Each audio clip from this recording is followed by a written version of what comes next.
جمعہ کا مبارک دن عطا فرمایا اور جمعہ کی نماز ادا کرنے سے پہلے چند باتیں قرآن و حدیث کی روشنی میں سننے اور سنانے کا موقع عطا فرمایا۔ میرے دوستو، یہ مہینہ شوال المکرم کا مہینہ ہے اور آج اس مہینے کا یہ پہلا جمعہ ہے۔ گزشتہ جمعہ ہم اور آپ الحمدللہ رمضان کی الوداع جمعہ میں تھے۔ رمضان اب ہم سے رخصت ہو چکا ہے۔ رمضان کے بعد ہم مسلمانوں کی زندگی کس طریقہ پر ہونی چاہیے تھی؟ رمضان ہم مسلمانوں کو کیا درس دے کر کے گیا، کیا سبق دے کر کے گیا؟ رمضان کے بعد ہم اپنے آپ کو کیسے اس دنیا کے اندر رکھیں، کس طریقہ پر اپنی زندگی کو گزاریں؟ ان چیزوں کے اوپر گفتگو کروں گا انشاءاللہ۔ اللہ تبارک و تعالی سے یہ دعا ہے کہ اللہ مجھے قرآن و حدیث کی روشنی میں صحیح کہنے کی توفیق عطا فرمائے، اور جو بھی باتیں کہی جائیں ان تمام باتوں کے اوپر مجھے بھی اور تمام سامعین کو بھی عمل کی توفیق عطا فرمائے، آمین ثم آمین۔ محترم بزرگوں، دوستوں اور عزیز ساتھیوں، رمضان کا مہینہ جو اللہ تبارک و تعالیٰ نے ہمیں اور آپ کو عطا فرمایا تھا، وہ مہمان تھا ہم سبوں کے لیے، جو ایک مہینہ کے لیے ہمارے پاس آیا تھا۔ لیکن میرے دوستو، اس مہمان نے ہم سبوں کو زندگی گزارنے کا طریقہ بتلا کر کے گیا۔ جب رمضان کا مہینہ ہمارے درمیان تھا تو ہم اور آپ نے دیکھا اور یہ محسوس کیا کہ اس وقت تک جمعہ کے روز پوری مسجد الحمدللہ بھر جایا کرتی تھی، لیکن آج ہم یہ دیکھ رہے ہیں کہ تقریباً جگہ خالی ہے۔ رمضان نے مجھے اور ہم سبوں کو یہ سبق دیا تھا کہ رمضان میں جس طریقہ پر ہر نمازوں میں پہلے صف میں پڑھنے کی کوشش کیا کرتے تھے، اب رمضان کے گزر جانے کے بعد بھی یہ چیز ہمارے اندر، ہمارے دلوں میں یہ رہنی چاہیے کہ انشاءاللہ پوری زندگی پہلے صف میں اور پہلے مسجد میں جانے کی ہم کوشش کریں گے، لعلکم تتقون، تاکہ تم متقی و پرہیزگار بن جاؤ، اللہ کا ڈر اور خوف تمہارے اندر پیدا ہو جائے۔ اس واسطے تو اللہ تبارک و تعالیٰ نے ہمیں اور آپ کو روزہ اور رمضان کا مہینہ عطا فرمایا تھا کہ جب بندہ روزہ رکھا ہوا تھا تو روزہ رکھنے کے بعد اللہ تبارک و تعالیٰ نے ان چیزوں کو ہمارے اوپر حرام قرار دیا جو غیر رمضان میں حلال تھا۔ رمضان کے مہینے میں اور روزے کی حالت میں وہ چیز حرام ہمارے اوپر کر دی گئی۔ اس کا مطلب کیا تھا میرے دوستو؟ حلال چیز کو روزے کی حالت میں حرام کرنے کا مطلب یہ ہے کہ جو چیز حرام ہے ان کو ہمیشہ حرام سمجھنا، کہ جھوٹ بولنا حرام تھا رمضان سے پہلے بھی، رمضان میں بھی اور رمضان کے بعد بھی۔ چغل خوری کرنا یہ حرام تھا، ہے اور رہے گا۔ جھوٹ بولنا حرام تھا، ہے اور رہے گا۔ تو میرے دوستو، رمضان کے مہینہ میں روزے کی حالت میں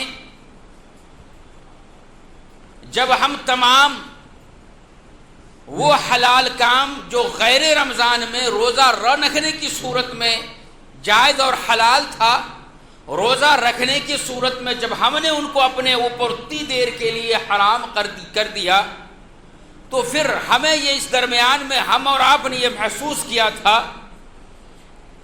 کہ جب ہم مسجد میں تھے تو ہم نے یہ محسوس کیا کہ واقعتاً ہم الحمدللہ مسلمان ہیں کہ جھوٹ بولنے سے بھی اپنے آپ کو بچائے رکھا، غیبت و چغلخوری سے بھی اپنے آپ کو بچائے رکھا۔ اب رمضان ہم سبوں کو یہ درس دیا ہے کہ بھائی رمضان کے علاوہ یا پھر رمضان کے مہینہ میں جب تم مسجد کے باہر جایا کرتے تھے تو آدمی جب مسجد کے باہر جاتا ہے یا تو پھر اپنے کاروبار کے اندر لگتا ہے یا پھر اپنے آفسوں میں جاتا ہے یا پھر اپنے گھروں میں جاتا ہے، بیوی بچوں سے جا کر کے ملتا ہے، ماں باپ سے جا کر کے ملتا ہے۔ تو رمضان ہم سبوں کو یہ درس دے کر کے رخصت ہوا کہ جس طریقہ پر حالت روزہ میں مسجد کے اندر تم نے اپنے آپ کو اپنے دل میں یہ محسوس کیا کہ الحمدللہ میں مسلمان ہوں، لہٰذا ہم جھوٹ نہیں بولیں گے، چوری نہیں کریں گے، رشتہ داری کو نہیں توڑیں گے، غیبت و چغلخوری نہیں کریں گے، حلال کا کھائیں گے، حلال کا کمائیں گے۔ ٹھیک اسی طریقہ پر جب مسجد کے باہر جاؤ، اپنے دوستوں میں جاؤ، اپنے اقربا میں جاؤ، رشتہ داروں میں جاؤ، کاروبار میں جاؤ، تو اب ایسی صورت میں ہمیں چاہیے کہ ہم وہی طریقہ اپنائیں۔ اور میرے دوستو، یہ چیز صرف رمضان کے حد تک نہیں تھی، بلکہ رمضان کے بعد جو اصلی زندگی ہے، اس کے بعد جو زندگی ہماری زندگی میں آنی ہے، ان تمام زندگیوں میں ان چیزوں کو انشاءاللہ اپنانا تھا کہ رمضان ہمیں دیا ہی اس واسطے گیا تھا کہ 11 مہینہ تو ہم نے اپنی مرضی سے گزاری، ایک مہینہ ہم نے اللہ کی مرضی سے گزاری ہے۔ اب اللہ تبارک و تعالیٰ نے ایک مہینہ ہم سبوں کو پریکٹس کرنے کے لیے دیا کہ نماز کے لیے اپنے کاروبار کو چھوڑ کر کے ایسا آؤ۔ رمضان کے مہینہ میں کاروبار بھی چلا، نمازیں بھی ہوتی رہی۔ رمضان کے مہینہ میں ہمارا کاروبار بھی چلا، قرآن کی تلاوتیں بھی ہوتی رہی۔ رمضان کے مہینہ میں کاروبار بھی چلا، روزے بھی ہم رکھتے رہے۔ رمضان کے مہینہ میں تمام چیزیں مکمل طور پہ اچھے وقت میں اچھے طور پہ گزرا، لیکن اس کے ساتھ ساتھ جتنے بھی عبادتیں اللہ تبارک و تعالیٰ نے ہمیں رمضان میں توفیق دی، ان تمام عبادتوں کو ہم نے کیا۔ اللہ کا اس کے کرانے کا مقصد و منشا یہ ہے کہ او میرے بندو، تم غفلت میں اپنی زندگی کو گزار رہے ہو، تمہیں یہ غفلت ہو گیا ہے کہ تمہارے پاس وقت نہیں ہے، تم بہت مصروف ہو گئے ہو، تمہیں یہ 11 مہینہ انہی غفلتوں کے اندر تم نے اپنے اوقات کو نکال دیا اور گزار دیا۔ لیکن دیکھو، اس غفلت کے پردے کو اپنے ذہنوں سے ہٹاؤ اور یہ سوچو کہ رمضان میں تمہیں وقت کس طریقہ پر ملتا تھا۔ نماز کے لیے وقت مل رہا تھا، اب رمضان کے بعد بھی وہی وقت ہمیں انہی نمازوں کے لیے نکالنی ہے۔ رمضان میں تو ہم ایکسٹرا وقت نکالا کرتے تھے کہ مغرب میں 10 منٹ پہلے ہم مسجد کو آتے تھے، چونکہ افطار کی تیاری بھی تو کرنی ہے۔ 10 منٹ پہلے اپنے گھر کو جاتے تھے چونکہ افطار کی تیاری کرنی ہے۔ افطار کے بعد فوراً ہم مسجد کو آتے تھے کہ ہمیں نماز جماعت کے ساتھ پڑھنی ہے۔ یہ چیز پریکٹس اللہ تبارک و تعالیٰ نے رمضان میں ہم مسلمانوں کو کروایا، یہ احساس دلانے کے لیے کہ تم پورا 11 مہینہ اپنے آپ کو بیزی رکھتے تھے اور یہ کہتے تھے کہ ہم مصروف ہیں، ہمارے پاس وقت نہیں ہے کہ ہم مسجد کو جائیں نماز پڑھیں۔ رمضان میں کیسا وقت تمہارے پاس نکلتا تھا، وہی طریقہ تمہیں رمضان کے جانے کے بعد بھی نکالنا ہے، تو انشاءاللہ وقت نکلے گا نماز کے لیے۔ لیکن دیکھنے میں یہ آتا ہے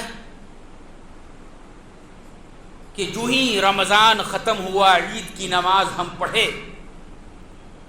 اور مسجد سنسان، مسجد میں نمازی وہی گنے چنے پرانے حضرات، نئے نمازیوں کے لیے آج بھی مساجد تڑپ رہی ہیں، ترس رہی ہیں کہ کوئی نیا نمازی آئے پڑھے وہ نماز۔ میرے دوستو، ذرا آپ غور کیجئے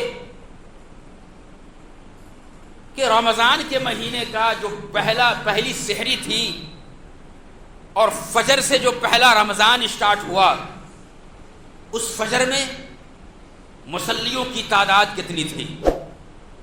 میں دوسری نمازوں کی مثال نہیں دوں گا اس واسطے کہ کہنے والے یہ کہیں گے کہ بھائی ظہر کی مثال دیں گے تو کاروباری لوگ جو دوسرے جگہوں سے آتے ہیں وہ آ کر کے نماز میں شامل ہو رہے ہیں، اس لیے تعداد زیادہ ہے۔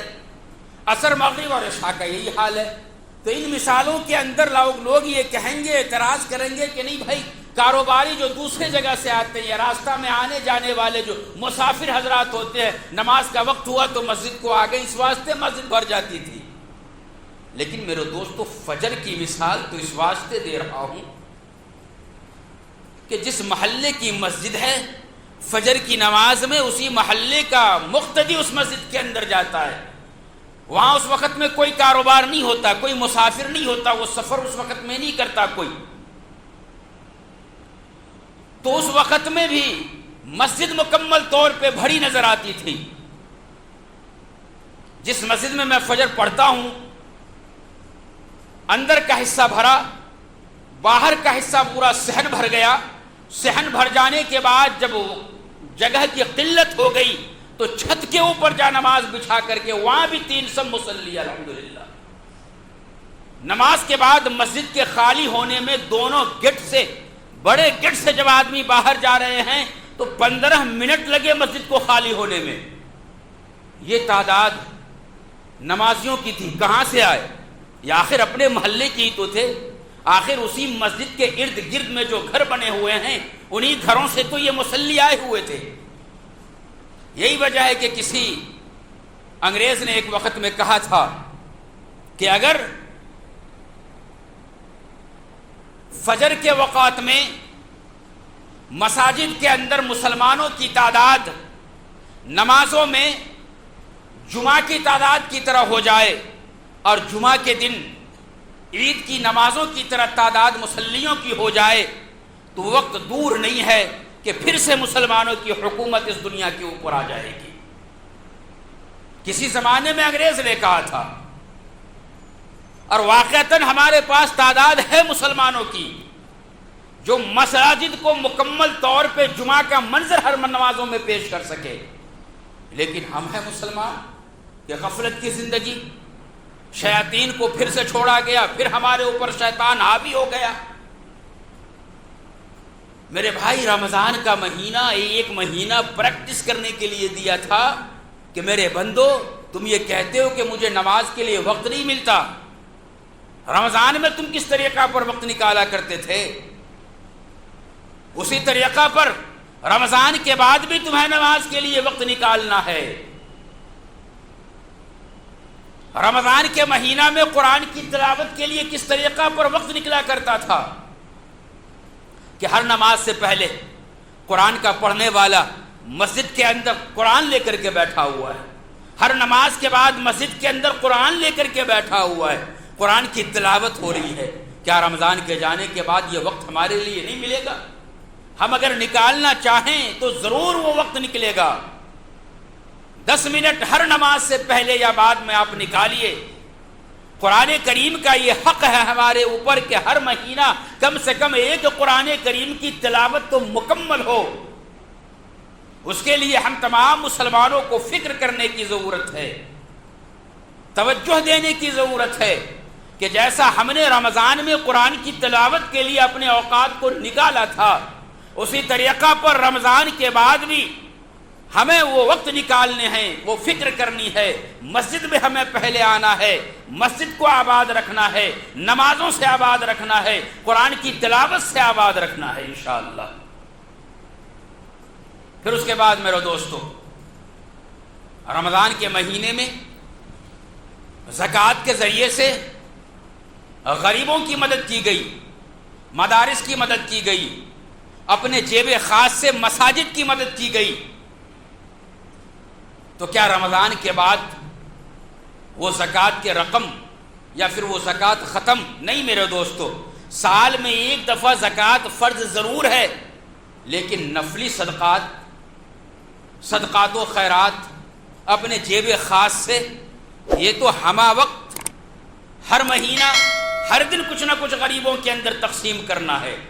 تو رمضان میں جو عادت ہمیں لگی تھی خیرات کرنے کا، صدقات کرنے کا، غریبوں کی مدد کرنے کا، رمضان کے بعد بھی جب کوئی غریب اور مستحق ہمیں نظر آ جائے، جب وہ کھانے کے لیے کچھ پوچھے تو ایسی صورت میں ہم ان کے لیے انتظامات کرنا، یہ سبق ہم سبھوں کو زکوٰۃ کے ذریعے سے رمضان نے دے کر کے گیا ہے، رمضان نے ہم سبھوں کو دیا ہے۔ لہٰذا ہمیں ان تمام باتوں کے اوپر غور و فکر کرنی ہے۔ اگر ذرا سا ہم توجہ دیں گے تو ایسی صورت میں انشاءاللہ مکمل طور پہ ہم سبھوں کے لیے رمضان کے بعد بھی رمضان والی زندگی گزارنا ہمارے لیے آسان ہو جائے گا۔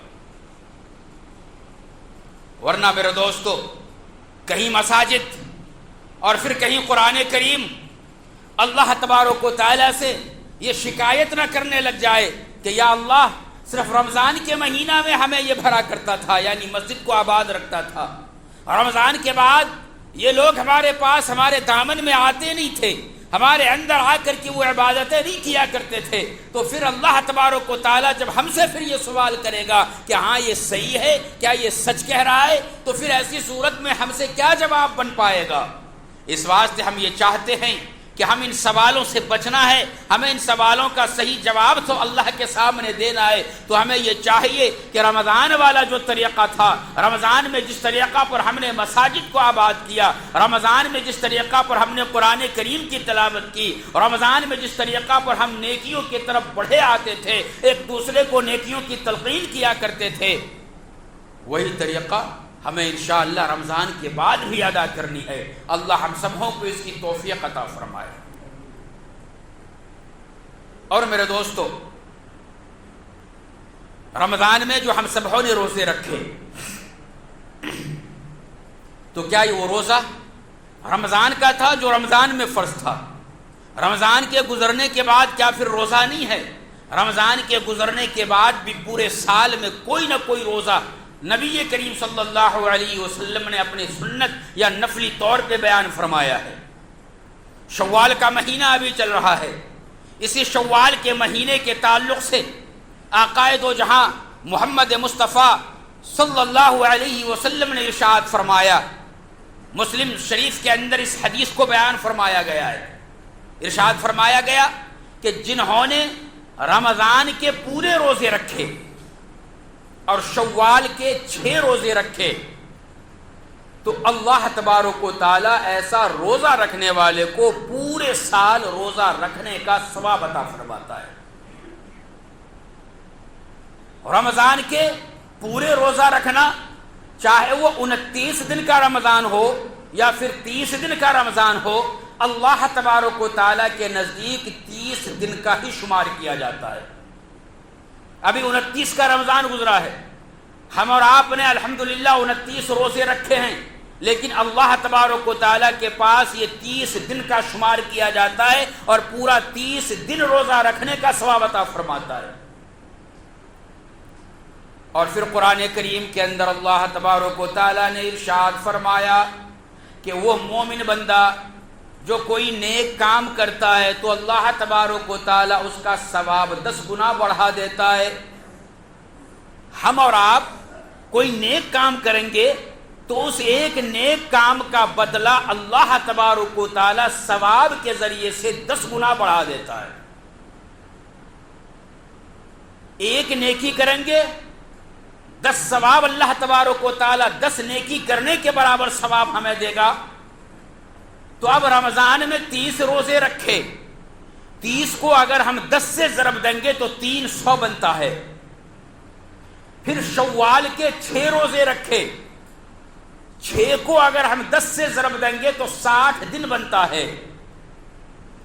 دونوں کو اگر ہم مکس کریں گے 300 اور پھر یہ 60 کو، تو 360 دن ہو گئے۔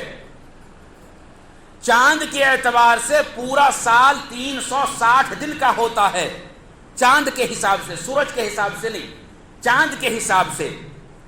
تو اب ذرا سوچئے کہ نبی کریم صلی اللہ علیہ وسلم نے ارشاد فرمایا کہ جس نے رمضان کے پورے روزے رکھے، پھر شوال کے 6 روزے رکھے، اور قرآن کریم کے اندر ہیں ایک نیکی کا ثواب 10 گنا بڑھا کر کے دیا جاتا ہے، پورے 36 روزے ہو گئے۔ 36 کو اگر ہم 10 سے ضرب دیں گے تو 360 دن ہوں گے، اور قمری اعتبار سے، چاند کے اعتبار سے پورا سال 360 دن کا ہوتا ہے۔ مطلب یہ ہے کہ اگر رمضان کے بھی روزے رکھے، شوال کے 6 روزے رکھے، تو پورا سال روزہ رکھنے کے برابر اللہ تبارک و تعالیٰ ثواب عطا فرمائے گا۔ کتنا شاندار آفر اللہ تبارک و تعالیٰ نے رکھا ہے میرے بھائی. ہم اور آپ اگر ذرا توجہ دیں تو پورے سال روزہ رکھنے کا ثواب الحمدللہ اللہ تبارک و تعالیٰ ہم سبوں کو عطا فرمانے والا ہے. تھوڑی سی توجہ کی ضرورت ہے. 30 روزہ جب رکھ لیے، 29 روزہ جب رمضان کے رکھ لیے، تو کیا 6 روزہ ہم اور آپ شوال کے نہیں رکھ سکتے؟ بالکل رکھ سکتے ہیں. توجہ دیجئے، اللہ ہمیں بھی توفیق عطا فرمائے اور سبوں کو، تمام مسلمان مرد و خواتین کو شوال کے بھی 6 روزے رکھنے کی توفیق عطا فرمائے. اس سلسلے میں 1-2 مسئلہ آپ کے سامنے رکھ دیتا ہوں. شوال کے جو 6 روزے ہیں، 2 شوال سے لے کر کے آخر شوال تک، 29 کا ہو یا پھر 30 کا ہو، یہ ان پورے 29 دن میں یہ 6 روزہ آپ کبھی بھی رکھ سکتے ہیں. 6 روزہ رمضان کے روزے کی طرح کنٹینیو رکھنے کا نہیں ہے. آپ کو جب سہولت ہو جب آپ رکھیے. کچھ لوگوں میں یہ مشہور ہے کہ اگر شوال کا روزہ آپ کو رکھنا ہے تو شوال کی 2 تاریخ یعنی عید کے صبح کا روزہ آپ کو رکھنا ضروری ہے. کچھ لوگوں میں مشہور ہے، جبکہ یہ غلط ہے. اگر یہ شرط رکھ دی جاتی کہ شوال کا 6 روزہ وہی لوگ رکھیں گے، مرد و خواتین وہی رکھیں گے جو عید کی صبح ہو کر کے کا پہلا روزہ رکھے گا، تو ہر کوئی انسان مشکلوں میں پڑ جاتا. شوال کی 2 تاریخ کو اگر کوئی مقیم مسافر ہو جائے، سفر لاحق ہو جائے، کسی کی طبیعت خراب ہو جائے، عورتیں ہیں اگر وہ شرعی اعتبار سے مجبور ہو جائے، ناپاک ہو جائے کہ وہ روزہ نہیں رکھ سکتی، تو پھر تو وہ ان ثواب سے محروم ہو جاتے نا. اس واسطے یہ شرط لوگوں نے اپنی طرف سے رکھ رکھا ہے، جبکہ یہ شرط اس طریقہ پر لگانا شریعت میں مکمل طور پہ درست نہیں ہے. ناجائز اس طریقہ پر لگانا اور لوگوں میں اس بات کو پھیلانا اور مشہور کرنا، غلط طریقہ پر غلط چیزوں کو. لہٰذا اگر کسی نے ابھی تک روزہ شوال کے نہیں رکھے تو وہ کل سے بھی رکھ سکتے ہیں، پرسوں سے بھی رکھ سکتے ہیں. اور بزرگان دین انہوں نے آسان طریقہ بتلایا کہ شوال کے پہلے ہفتے میں 2 سے 3 روزہ رکھ لیا جائے، پھر دوسرے ہفتے میں 2 سے 3 روزہ رکھ لیں، یا پھر شوال کے پہلے ہفتے میں 2 روزہ رکھیں، پھر دوسرے ہفتے میں 2 رکھے تو 4 ہو گئے، پھر تیسرے ہفتے کے آخر تک اگر ہم نے 2 رکھ لیے تو 6 ہو گئے. الغرض اس طریقہ پر اپنی سہولت کے حساب سے کہ کب آپ کو آفس سے چھٹی ہے، سنڈے کا دن چھٹی ہے، ہفتے کے دن بھی تقریباً لوگوں کو چھٹی ہوا کرتی ہے، تو ہفتہ اتوار کا دن اگر ہم نے رکھ لیا کہ بھائی ہمیں گھر میں رہنا ہے، کوئی کام ہوتا نہیں ہے، تھکن بھی محسوس نہیں ہوگی، تو آرام سے جو ہے 3 سنڈے اور 3 ہفتہ آئے گا. اگر ہم نے 2 کر کے رکھ لیے تو 6 روزے مکمل ہو جائیں گے. تو ذرا سا ہم توجہ دے دیں تو انشاءاللہ یہ 6 روزہ بھی رکھنا آسانی سے ہو جائے گا اور پورا سال روزہ رکھنے کے برابر انشاءاللہ ہم سبوں کو ثواب مل جائے گا.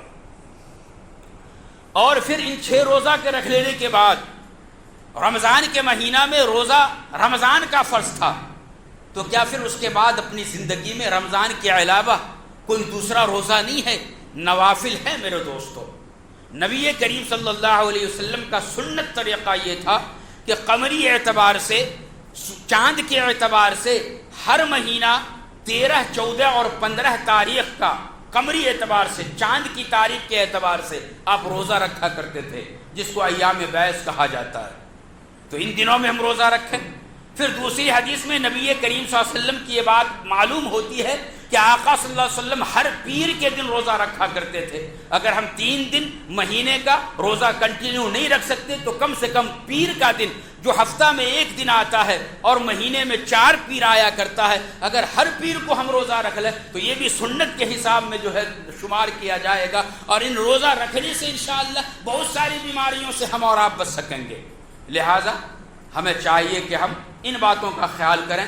رمضان والی زندگی ہمیں اب کی بار بھی، رمضان کے بعد بھی گزارنی ہے. ہم اللہ سے اس کے بعد یہ دعا کرتے رہیں کہ یا اللہ رمضان کی عبادت کو قبول فرما لے، رمضان کی عبادت کو قبول فرما لے. یہ ہر نمازوں میں کنٹینیو ہمیں دعا کرنی ہے کہ پتہ نہیں رمضان میں جو ہم نے عبادت کی ہیں وہ قبول ہوئی یا نہیں ہوئی. ہمیں ہر نماز کے بعد تنہا پڑھ رہے ہوں تو ہمیں چاہیے کہ ہم ہر نماز کے بعد ہم یہ دعا کریں نوافل کے بعد کہ یا اللہ جو عبادتیں ابھی ہم نے کی ہے اور اس سے پہلے کی زندگی میں کی ہے اور رمضان میں جو ہم نے کی ہے، ان تمام تر عبادتوں کو آپ قبول فرما لیجئے اور آنے والی زندگی میں بھی عبادتوں کی توفیق عطا فرما دیجئے۔ اللہ تعالی ہم سبوں کو کہنے اور سننے سے زیادہ عمل کی توفیق عطا فرمائے، آمین۔